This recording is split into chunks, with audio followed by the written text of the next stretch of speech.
Yang jelas ya, Pak Jokowi dan Ibu Megawati ini sama-sama duduk di kursi, bukan duduk di atas meja.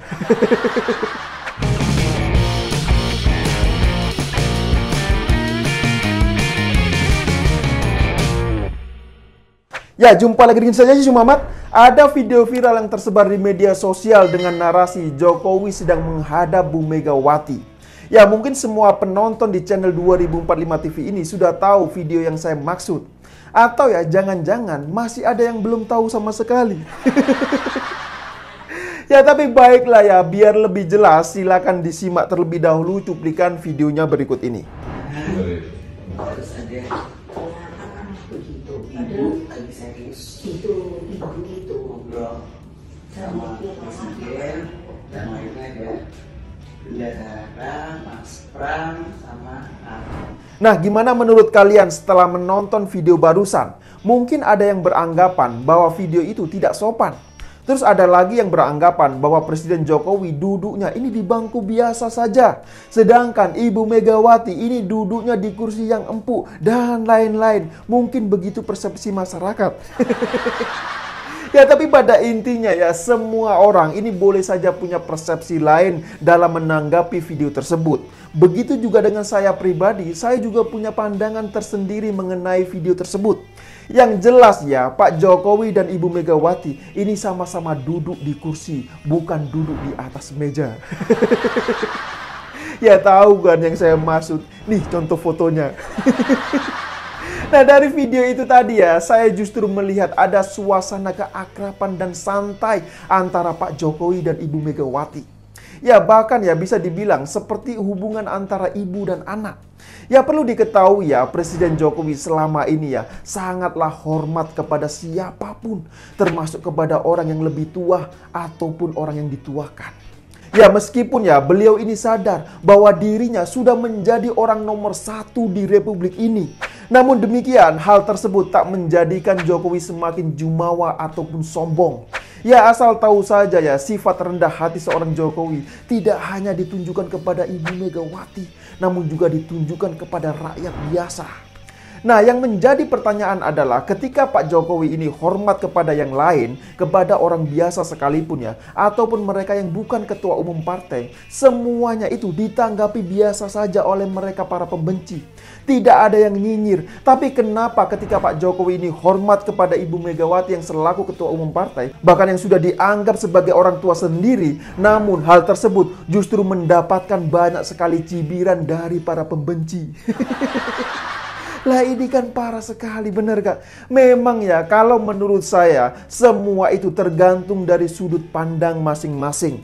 Yang jelas ya, Jokowi ini sama sekali tidak butuh penghormatan. Karena apa? Karena beliau ini sudah mendapatkan jabatan tertinggi di Republik ini.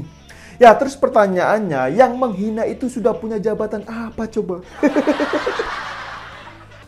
Dan semua hinaan para pembenci itu tidak akan pernah dapat merubah satupun sikap asli dari Presiden Jokowi yang selalu rendah hati kepada siapapun. Ya, mungkin itulah yang membuatnya ini semakin ditinggikan derajatnya oleh Sang Khalik, oleh Sang Pencipta. Ya, catat ya, jangan pernah sekali-kali menyamakan Presiden Jokowi dengan politisi ataupun para pejabat kelas coro. Yang mana ya, mereka ini baru punya jabatan setingkat kades dan lurah saja. Mereka ini sudah gila hormat coba. Bener gak? Sekarang coba deh lihat kelakuan para pejabat di daerah sana. Adakah yang bisa mencontoh Presiden Jokowi? Ya, menurut saya ya, kalau yang arogan dan mentang-mentang sih, ini banyak sekali. Bener gak? Nah, kemudian ini ada juga yang menanyakan, kok gak ada pas pampresnya ya? Ya, kalau soal itu kan, semuanya ini sudah disisir oleh Pas Pampres. Semua ruangan ini sudah disisir. Bahkan ketika Jokowi berada di kantor Partai Nasdem, ini juga tidak terlihat Pas Pampres di dalam ruangan. Jadi ya kurang lebih sama saja lah, gak jauh beda dengan ketika kunjungan Presiden Jokowi ini ke kantor Nasdem. Dan melihat acara Rakernas PDIP yang kedua kemarin ya, ada adegan yang cukup menarik untuk saya ulas. Ya, salah satunya ini adalah ketika adegan salam satu komando yang dilakukan oleh Bambang Pacul bersama dengan Ganjar Pranowo. Hal itu tentu cukup mengagetkan banyak pihak. Karena apa ya? Karena sebelumnya kita tahulah bahwa hubungan antara Ganjar Pranowo dan Bambang Pacul ini sempat dikabarkan memanas. Ya, tapi di acara Rakernas PDIP kemarin kita bisa melihat teriakan kata-kata merdeka, merdeka menggema ketika jabatan tangan dilakukan oleh Ganjar Pranowo dan Bambang Pacul. Padahal ya, setahun yang lalu baru saja kita melihat bagaimana Bambang Pacul ini sangat gencar melontarkan kalimat-kalimat yang bernada menyindir dan bahkan juga dianggap menyerang Ganjar Pranowo. Ya, tapi begitulah, meskipun sering sekali disindir ya, namun hal tersebut tak pernah dibalas oleh Ganjar Pranowo. Malah semua itu ya dianggapnya sebagai kritikan dan vitamin coba. Luar biasa sekali kan? Dan memang begitulah seharusnya. Meskipun ya di luar ini saling kritik keras dan tajam, namun ketika sudah berada di dalam satu ruangan, maka yang dikedepankan adalah rasa kebersamaan. Ya jujur saja ya, harus diakui juga bahwa PDIP adalah partai yang besar. Mau ada yang sinis kayak, mau ada yang nyinyir kayak, pokoknya apapun itu ya, faktanya PDIP adalah partai terbesar dengan elektabilitas sebesar 22,8%. Ya, itulah survei yang baru saja dirilis oleh Litbang Kompas. Catat ya, Litbang Kompas ini adalah lembaga survei kredibel, bukan lembaga survei abal-abal kayak sebelah. Ya mungkin masih ada yang ingat kan, gara-gara dibohongi oleh survei abal-abal ya, dulu ada yang sampai terlanjur sujud syukur duluan coba. Kasihan sekali kan. Nah, apakah nanti ya pada 2024 nanti ada yang masih mau dibohongi oleh lembaga survei abal-abal?